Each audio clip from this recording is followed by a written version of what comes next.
again, we have mics on the side, so David? Before we start, I just want to congratulate the Vancouver Canucks. I thought they played a great series, and obviously the coaching staff did a great job with Elaine and his group, and Mike Gillis put a pretty strong team together. So I want to congratulate them. They did a great job in the series. I mean, another one-goal game. In a case of they have more guys who can convert on chances maybe than you do? Well, that's the case tonight. I mean, in the first period, I thought we played the first two periods we played as well as, we've played all in the playoffs, I felt. And, the first period was a little bit disturbing because we had, and according to our sources and what we, track, we were chancing 11-2 and we're losing, 2-0. That's a hard pill to swallow a little bit, we had some chances on the power play. We drew penalties. But we didn't convert, and then they converted on their two chances, and that was a little tough. But we came out in the second and had a real good push. Got a little bit of a fortunate goal, I guess, just sort of like their goal with Suits, puck in his feet and that. But we just couldn't get the second one, and then in the third, I thought they did a really good job through the neutral zone. They had put everybody back and basically did a really good job of playing really good team defense, and we just couldn't get any pucks, and our tanks were getting pretty empty. So it was a great job by them.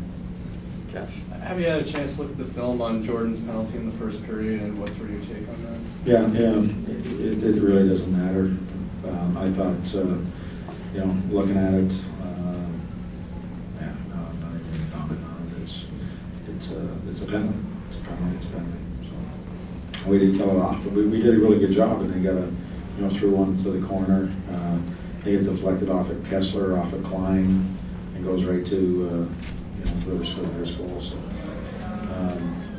that's what it's about. So that's playoffs. Cam, over here. You guys talked about you guys talked about being harder on Kessler tonight, trying to make it more difficult for him, but he was a bit of a force.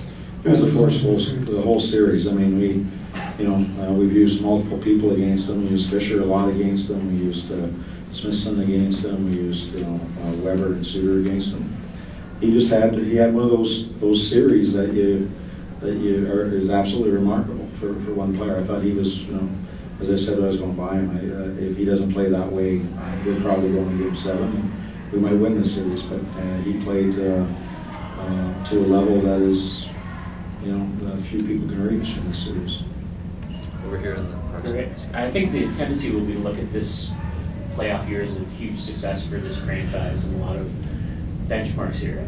How do you feel? Do you feel like can you look at a big picture at it? Yeah, I'll tell you exactly what I told the players, and not every word, but one of the things I said to them, I says, at training camp in September, if you would have said, the Predators got through the first round and played real hard and maybe got knocked out in the second round, I probably would say that had been a step forward in a successful season. When you are as close as you are and feel as close as you were in the series, I mean, every game was one goal. And a lot of people out. I mean, we had a lot of Milwaukee influence through the playoffs here, and they did a great job. And I said to them, I don't feel that way now, the way I probably would have felt in September, because the hurt is deep. And I just said, don't forget this feeling, because that's what's going to drive you to the next level. And the first round is really mentally tough, because it's the first time that you've got to really extend yourself to that next level. And then the second round, you're ready for it, and it's a battle, and you grow from it. And it makes you a better player, it makes you a better person, it makes you a harder team, it makes you battle ready. And we made a lot of steps forward. I mean, everything that people said that we couldn't do, we did this year. We just ran into a very good opponent and a good hockey team, and then they showed why they were, the top defensive team in the league this year. They're very close to the very top, and we shut down a pretty dynamic offense in this series, and that's a one thing that everybody was saying we couldn't score, but they couldn't score either a whole lot, much more than us, and it was real close. You get a break here or there, or you get another secondary hero for us. We could be going to Game 7. We could be on the positive side, but there was a lot of guys that were really banged up for us, and they fought through it. So this was a very special group. I mean, there's not too many times. I've been coaching a long time. There's not too many times I can say this group had a great intangible. This group, if we were to beat the Vancouver Canucks, it wouldn't have surprised me one bit, because they had a lot of intangibles, and they were a group that you can be proud of. I mean, as a coach, they came and worked. They had a great team unity, and they found ways to get it done, and they didn't want any excuses of guys out. The what ifs. What if we had a full roster with the Gotches and the Lombardis and the O'Reillys and Frankie Bouillon and all that? It didn't matter. We'll never know that. That's for another day. But the guys over there were national predators, and they grew a lot. John? A little disappointing not to get much production from some of the bigger names, the Fishers, Erats. One question. Well, I said to the press earlier today, that's sort of a trade-off sometimes. They didn't get much production of the Sedins. They were concentrating on shutting down our guys. We were concentrating on shutting down their guys. We just had trouble shutting down one extra guy. But for the most part, I think we felt that we could play with them, we could compete with them, and I can tell you, I've been here a long time, and each playoff series is a different animal, and we've had there's some teams that weren't playoff made for the playoffs. We weren't. We were a good regular season team, and we didn't know what the next level was. This team was more playoff put together, and it starts with our leadership group. They're hard. They lead by example, and they're winners. And you add a Mike Fisher, and you got all these young guys that played.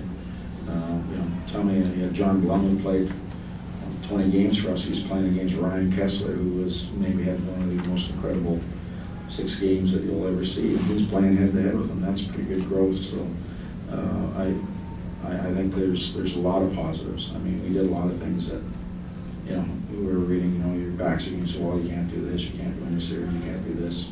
We did a lot of good things, but it doesn't feel like we accomplished a lot, because the pain of losing the series hurts. But I think what you see is the change in expectation within our room, which is, to me, is growth.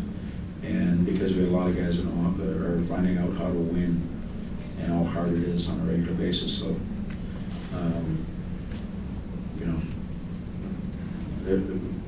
really proud of the group. Take one or two more. Jeremy.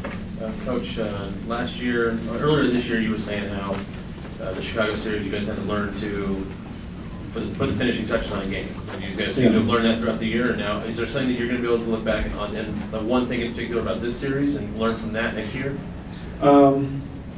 Give me some time to reflect on that. There will be some. I mean, how we handled a bad situation last year in Chicago. We went through the same situation in Anaheim, and so there's growth. When we look back at this series, I mean, I thought the series would probably be won on special teams. They had a dynamite power play. We did a pretty good job for the most part, shutting them down, but we weren't able to match them on the front end on the power play. I mean, but it really didn't end up being the difference. It ended up, maybe momentum-wise, it was a little bit of difference in certain games, but it really wasn't a difference. It was a chance here or there. It was real close for the group. We have one question. So maybe just what you've seen from this fan base from, you know, some pretty dire times to today. Would you ever have envisioned the spectacle that it's become? Yeah, I did, because I saw the passion and the excitement in year one, in how they really embraced the group. I mean, year one, we didn't have much of a team. We probably looked at every lineup every night and go, how are we going to win this game? And we won 28 games, and I think they were a lovable group. But they said, you know, the Tom Fitzgeralds of the world sort of set a standard for, you know, a compete level that we needed to be at. We've had a lot of, you know, different things that have affected where we could go forward, backwards, what have you. But, you know, it's all stabilized. I think the people in Nashville, it's a really great city, and I think they can recognize that that hockey is a fun sport. They can recognize that the type of players and people that we have in our organization. They can recognize a group that comes to work every day, and they really appreciate that. And they're like anybody else. They just want to win now, and I think we're, as an organization, that's our mandate, is just win. I mean, we've gotten the playoffs, and that starts the winning process. You got to get there before you can win the cup, and we've been there. And we're learning some hard lessons, but we're learning some great lessons. And you look at our team, we might be the youngest team in the playoffs by far, with the number of young guys that we have in our lineup. So, you know, we're going to make some great strides as an organization the next couple of years. And our team in Milwaukee's in the seventh game in the second round, and you know, they'll probably get a whole whack of guys from this game to their game tomorrow. So, you know, our organization is about winning, and very few teams can have both teams, you know, be in the playoffs every year, and that seems to be, you know, what we've done. We're creating a good environment for winning, but, you know, we've got a long way to go. I mean, you know, we talk about making this long-winded, but this is Vancouver's 40th year. They haven't won a cup yet. It's hard to win the Stanley Cup, but you know, you look at their organization, they're striving every year to do that, and they've got a great chance to do it this year. With that, thank you all very much. We'll have our wrap-up stuff on Wednesday. We'll get the information out.